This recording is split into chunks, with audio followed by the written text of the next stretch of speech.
The following is a production of New Mexico State University.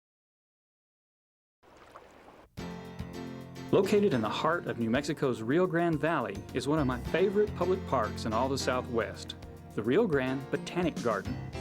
Just minutes from downtown Albuquerque, this garden sports a superb collection of drought-tolerant plants. Most are suited for the southern deserts of our region, specifically the Chihuahuan and Sonoran deserts. But drought-tolerant does not necessarily mean brown and drab. That's what Desert Collections gardener Catherine Annetta proved to me on a colorful tour of the park's flowers. We started with the hardy verbena species. Verbena, wide variety of colors. You have your pinks, your deep purples, and although some of them aren't native, they do very well in this climate. And they like the sandy soils. Love the sandy soils. Hymenopsis. Hymenopsis, it does very well here. It's perky sue, daisy-like, bright yellow flower. Kind of put your eyes at it, so bright. Certainly would. Okay, it's kind of like the sandy soils, rocky soils. It's a good plant. It is. And you've got plants like Apache plume.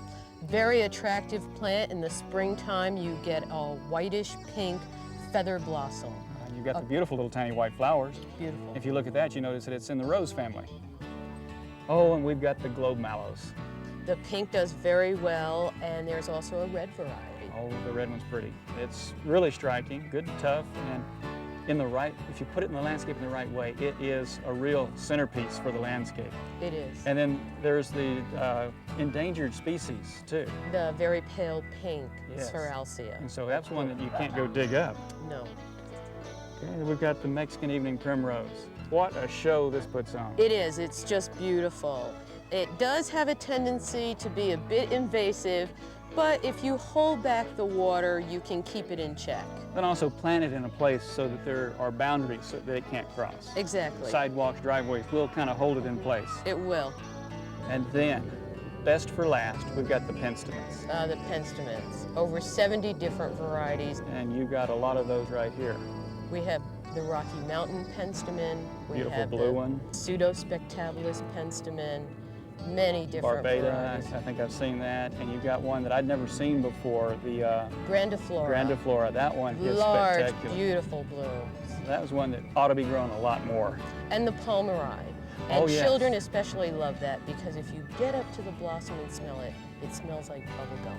Ah, bubblegum penstemons.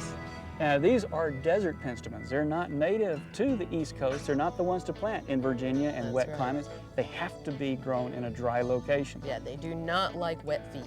And so if you want to kill it, water it. Well, that's it for today's tour at the Rio Grande Botanic Garden. But there's so much more to see right here at the Desert Collection that we'll be back in just a few weeks to show you more. The preceding was a production of New Mexico State University. The views and opinions in this program are those of the author and do not necessarily represent the views and opinions of the NMSU Board of Regents.